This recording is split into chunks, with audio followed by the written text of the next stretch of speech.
माननीय गृह मंत्री மேதக ஐயா, இன்று நான் பலமுறை பல்வேறு உரைகளிலே பல மேடைகளிலே இந்த விஷயம் எழுப்பப்படுகிறது. பங்களாதேச ஊடுருவல்காரர்கள் பற்றி BSF என்ன செய்கிறது, ராணுவம் என்ன செய்கிறது, நான் உண்மை என்று தேசத்திற்கு தெரிவிக்க விரும்புகிறேன். நான் இப்படி செய்யும் போது திரிணாமுல் காங்கிரசின் உறுப்பினர்கள் அனைவரும் அவையை விட்டு வெளியேறிவிடக்கூடாது, கவனமாக கேட்கவும். மேதகையா, நம்முடைய வங்கதேசத்தோடு தொடர்புடைய எல்லைப் பகுதி கேளுங்க ஐயா. வங்கதேசத்தோடு தொடர்புடைய மேற்கு வங்க எல்லை 2216 கிலோமீட்டர். இதிலே 1653 கிலோமீட்டருக்கு வேலி போடப்பட்டாகிவிட்டது. வேலுக்கு அருகாமையில் சாலையும் போடப்பட்டாகிவிட்டது, மேலும் காவல் சாவடிகளும். எஞ்சி இருக்கும் வேலியின் நீளம் 563 கிலோமீட்டர். 563 கிலோமீட்டர் எல்லை இன்னும் திறந்தே இருக்கிறது. மேலும் எஞ்சி இருக்கும் இன்னும் வேலி போடப்படாத 563 கிலோமீட்டர். இதிலே 112 கிலோமீட்டர் எல்லை பகுதி எப்படிப்பட்டது என்று சொன்னால், இங்கே எல்லைப்புற வேலி அமைத்தல் நடைமுறை சாத்தியமற்றது. ஓடைகள் இருக்கின்றன, நதிகள் ஓடுகின்றன, சிறிய பெரிய மலைகள் இருக்கின்றன. இந்த 112 கிலோமீட்டர் பகுதியில் வேலி அமைக்கவே இயலாது. மிஞ்சும் 450 கிலோமீட்டரில் இங்கே வேலி அமைக்கப்படுகிறது ஆங்காங்கே. நான் என்ன கூற விரும்புகிறேன் என்றால், ஏன் இந்த 450 கிலோமீட்டர் நீளத்திற்கு மேதகையா நானே டிஓ கடிதம் எழுதியிருக்கிறேன், 10 முறை நினைவுபடுத்தல் கடிதங்கள் அனுப்பியிருக்கிறோம். மேற்கு வங்க அரசு நிலத்தை அளிக்க மறுக்கிறது. மேதகையா, இந்த 450 கிலோமீட்டருக்காக உள்துறை செயலர் மேற்கு வங்க முக்கிய செயலரை 7 முறை சந்தித்திருக்கிறார். இவர்கள் நிலம் அளிக்க மறுக்கிறார்கள். மேதகையா, எங்கே வேலி அமைக்கப்படுகிறதோ ஆளுங்கட்சியைச் சேர்ந்த தொண்டர்கள் வந்து அதை தடுக்கின்றார்கள், மத கோஷங்களை எழுப்புகிறார்கள். மேதகையா, நான் கூற விரும்புகிறேன், அதாவது இந்த 450 கிலோமீட்டர் அனைத்தும் வேலி அமைத்தல் நிறுத்தப்பட்டிருப்பதற்கு மொத்த காரணமும் மேற்கு வங்க அரசின் கருணை ஊடுருவல்காரர்களின் மீது இருக்கின்றது. இது காரணமாகத்தான்.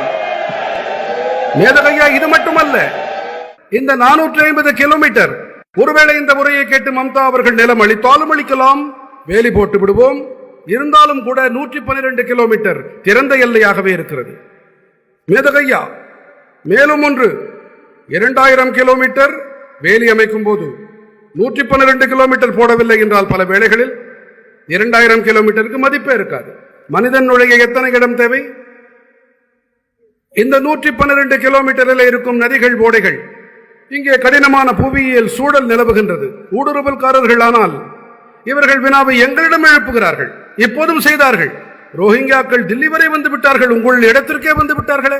மேதகையா, இந்த வங்கதேச ஊடுருவல்காரர்களாகட்டும் அல்லது ரோஹிங்கியாக்களாகட்டும், இந்த ஊடுருவல்காரர்கள் முன்னர் காங்கிரசின் அரசு இருந்தபோது அசாமில் இருந்து வந்தார்கள், இப்போது வங்காளத்திலிருந்து வருகிறார்கள். TMCயின் அரசு உள்ளது, ஊடுருவி வருகிறார்கள். இவர்களுக்கு அதிக அளவு ஆதார் அட்டைகளை யார் கொடுக்கிறார்கள்? குடிமக்களாக யார் ஆக்கியிருக்கிறார்கள்? எப்படியானார்கள்? எத்தனை வங்கதேசத்தவர்கள் பிடிபட்டிருக்கின்றார்களோ அவர்களிடம் 24 பர்கனாஸ் மாவட்ட ஆதார் அட்டை மற்றும் குடியுரிமை இருக்கிறது. மேதகையா, இந்த ஆதாரங்களின்படி நீங்கள் ஆதார் அட்டையை வழங்கி இருக்கிறீர்களோ அந்த ஆதார் அட்டையை கொண்டு வந்து வாக்காளர் அட்டையை வைத்துக் கொண்டு தில்லி வரை வருகின்றார்கள். நீங்கள் அவர்களுக்கு ஆதார் அட்டையை அளிக்கவில்லை என்றால் மனிதனை விடுங்கள், பறவை கூட உள்ளே நுழைய முடியாது. மேலும் தாதா, இன்னொரு விஷயம், நீண்ட காலம் இது நடக்காது. 2026 தேர்தல் வருகிறது, வங்கத்திலே தாமரை மலரும், மொத்த கணக்கும் பார்க்கப்படும். மேதகையா, எனக்குமே கூட மேதகையா, நான் என்று கூற விரும்புகின்றேன், தில்லி தேர்தலுக்கு முன்பு வரை நான் மௌனமாக இருந்தேன். ஏனென்றால் இது பாதுகாப்பு தொடர்பானது. நானா நீயா என்று பார்க்கக்கூடாது. வாய்ப்பும் உள்ளது, வழக்கமும் உள்ளது. இவர்கள் கேள்வி கேட்டார்கள், நான் மசோதாவையே கொண்டு வந்திருக்கிறேன், மக்களுக்கு தெரிய வேண்டும் என்பதால் தான் உள்ளதை உள்ளபடியே உரைத்தேன். உங்கள் தயவால் திறந்த நிலையில் இருக்கும் 450 கிலோமீட்டர் தூரம் அங்கேதான் ஊடுருவல் நடக்கிறது, அங்கேதான் குடிமக்கள் ஆகிறார்கள், அங்கேதான் ஆதார் அட்டை கொடுக்கப்பட்டு தேசமெங்கும் பரவி கிடக்கிறார்கள். மேதகையா,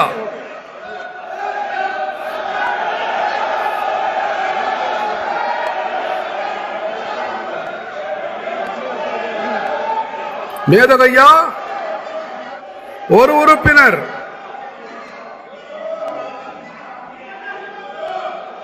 மேதகையா ஒரு உறுப்பினர் பிரச்சனையை எழுப்பியிருக்கிறார். பாஸ்போர்ட் தரவரிசையில் பாரதம் 50வது நிலையில் இருக்கிறதாம். மேதகையா இப்படி எந்த ஒரு அதிகாரப்பூர்வ ஆய்வும் நடத்தப்படவில்லை. ஒரு தனியார் NGO தான் ஆய்வு செய்திருக்கிறார்கள். எனக்கு ஒரு விஷயம் புரியவில்லை. இந்தி கூட்டணியின் தலைவராக ராகுல் காந்தி ஆனதிலிருந்து அரசாங்கத்தின் பெரும்பாலான தரவுகளுக்கு பதிலாக NGO-க்களின் தரவுகளையே தேடுகிறார். பல வேளைகளில் உரைகளை கூட NGO-க்களே தயார் செய்கிறார்கள். மேதகையா பல வேளைகளில் அரசு முத்திரை இல்லாத அரசியல் சட்டத்தையும் வீசி காட்டுகிறார். என்ன ஆகிவிட்டது இவருக்கு என்று எனக்கு புரியவே இல்லை. அவை உறுப்பினர் கனிமொழி அவர்கள் கூறினார், இத்தனை அதிக தமிழ் அகதிகள் வந்திருக்கிறார்களே, இவர்கள் தொடர்பாக பாரத அரசின் கொள்கை என்ன? அருமையான கேள்வி இது. மேதகையா என்னுடைய இதயமும் கூட அந்த அகதிகளுக்கு அவருக்கு வலிக்கும் அதே அளவுக்கு ஆழமாக வலிக்கிறது. உங்களுடைய கொள்கை என்ன என்று அவர் வினவி இருக்கிறார். நான் கொள்கையை கூறுகிறேன். 1986 பாரத அரசின் கொள்கை, அதோடு நீங்கள் 10 ஆண்டுகள் UPA அரசில் இருந்தீர்களே, அப்போது உங்கள் கொள்கை என்னவாக இருந்ததோ அதுவேதான் எங்களுடைய கொள்கையும். அவர்கள் 74 இருந்து வந்திருக்கிறார்கள். 10 ஆண்டுகள் வரை தயாநிதிஜியும் அமைச்சராக இருந்தார், பாலுஜியும் அமைச்சராக இருந்தார்.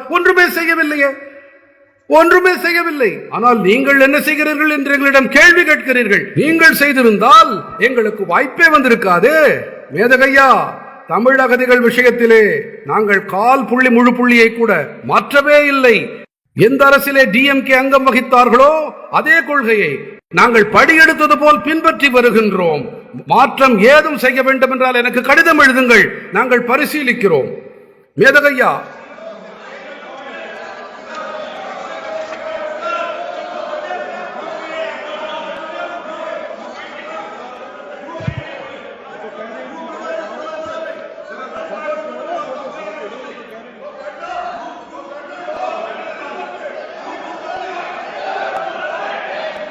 மேதகையா, மேதகையா, என்னிடம் இதுவரை இந்த DMK-வின் அனைத்து MP-க்களும் 4 முறை பல்வேறு காலங்களில் சந்தித்தார்கள். ஒன்றில் கூட தமிழகதிகள் பற்றி பேசவில்லை. ஆனால் கூறுவதோ ஏதாவது செய்யுங்கள். நான் தான் கூறினேனே, நல்லதாக இருக்கும் என்றுதான் உங்களுடைய கொள்கைப்படி நடக்கிறோம். நீங்கள் எழுதி கொடுத்தால் நாங்கள் பரிசீலிப்போம்.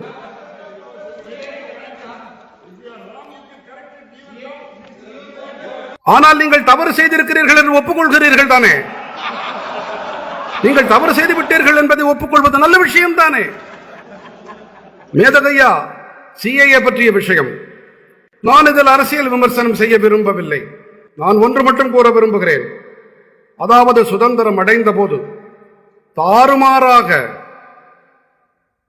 தேசம் துண்டாடப்பட்ட போது இருதரப்பிலுமே பயங்கரமான கொடூரங்கள் நடந்தன. ஆயிரக்கணக்கான பௌத்த, இந்து, சீக்கியர்கள் வெட்டப்பட்டு பல ரயில்களில் வந்தார்கள். அப்போது நமது தேச தலைவர்கள் காந்திஜி, நேருஜி, சர்தார் பட்டேல்ஜி அனைவரும் இதையே சொன்னார்கள், அங்கேயே இருங்கள், இப்போது நிலைமை சரியாக இல்லை, பின்னர் எப்போது வேண்டுமானாலும் பாரதம் வரலாம், அப்படி வரும்போது பாரத குடிமக்களாக கருதப்படுவீர்கள். மேதகையா அவர்கள் எல்லாம் தங்களுடைய தர்மத்தை பாதுகாக்க, தங்கள் குடும்பங்களை பாதுகாக்க, பெண்களின் மானத்தை, குடும்ப பெண்களின் மானம் மரியாதையை காப்பாற்ற பாரதம் வந்தார்கள். வந்தால் எந்த கொள்கையும் இல்லை, பாலிசியும் இல்லை. காங்கிரஸ் அரசாங்கங்கள் அமைத்து வந்தன. காங்கிரஸ் கொடுத்த வாக்கினை மறந்தது. அவர்கள் ஊடுருவினார்கள். ஒரு பேச்சுக்கு ஊடுருவல் என்று சொல்வோம். நான் இதை ஊடுருவல் என்று கருதவில்லை. இவர்கள் நிஜமான அகதிகள் மேதகையா, உண்மையான அகதிகள். தங்கள் தர்மத்தை காத்துக்கொள்ள, தங்கள் குடும்பங்களை காத்துக்கொள்ள இங்கே வந்திருக்கிறார்கள். இவர்களே அகதிகள். இவர்களுக்காகவே, இதற்காகவே நாங்கள் CAA-வை கொண்டு வந்தோம் என்றால் இதில் எந்த பாகுபாடும் கிடையாது. இந்துக்கள், பௌத்தர்கள், சீக்கியர்கள், பார்சிகள், கிறிஸ்தவர்கள், எந்த ஒரு நபரும், எந்த ஒரு மனிதர் வந்தாலும் இவர்களை பாரதம் வரவேற்கிறது. மேதகையா, நாங்கள் எந்த ஒரு பாகுபாட்டையுமே செய்யவில்லை. ஆனால் ஊடுருவல் செய்யவே வந்தவர்களை அவர்களை கண்டிப்பாக தடுத்து நிறுத்துவோம். குடியுரிமைக்கு அதே விதிமுறைகள் தான். யாருக்கு அநியாயம் செய்யப்பட்டிருக்கிறதோ, யார் தேச பிரிவினையின் கொடூரத்தை அனுபவித்தார்களோ, யாருடைய குடும்பங்கள் துன்பத்தை அனுபவித்தார்களோ அவர்களுக்குத்தான் குடியுரிமை வழங்குவோம். மேதகையா, இந்த ஒட்டுமொத்த மசோதாவை 4 சட்டங்களுக்கு முடிவு கட்டி அந்த இடத்திலே கொண்டு வந்திருக்கிறோம். மேதகையா, இந்த 4 சட்டங்களிலே எத்தனை குறைகள் பிசிறுகள் இருந்தனவோ அவற்றையும் சரியும் செய்திருக்கிறோம். திரும்ப திரும்ப இருப்பதை நீக்கி இருக்கிறோம். மேலும் இன்றைய காலத்திலே பாரதத்தின் பொருளாதாரம், பாரதத்தின் கல்வி, பாரதத்தின் சிகிச்சை வழிமுறை, பாரதத்தின் ஆராய்ச்சிகள், பாரதத்தின் சட்ட அமைப்பு, இவை அனைத்தையும் பலப்படுத்த வேண்டி சர்வதேச அளவிலான ஒத்துழைப்பும் தேவை. மேலும் உலகிற்கும் நாம் உதவ தேவை இருக்கிறது. இரண்டு விஷயங்களையும் அவதானித்து, ஆனால் தேசத்தின் பாதுகாப்பு பற்றிய எண்ணத்தை முதன்மையாக இருத்தி இந்த மசோதாவை உங்கள் முன்பாக கொண்டு வந்திருக்கிறேன். மேதகு ஐயா, நான் உங்கள் வாயிலாக அவையின் அனைத்து உறுப்பினர்களிடமும் வேண்டிக் கொள்கிறேன், இதை நிறைவேற்றி அளியுங்கள்.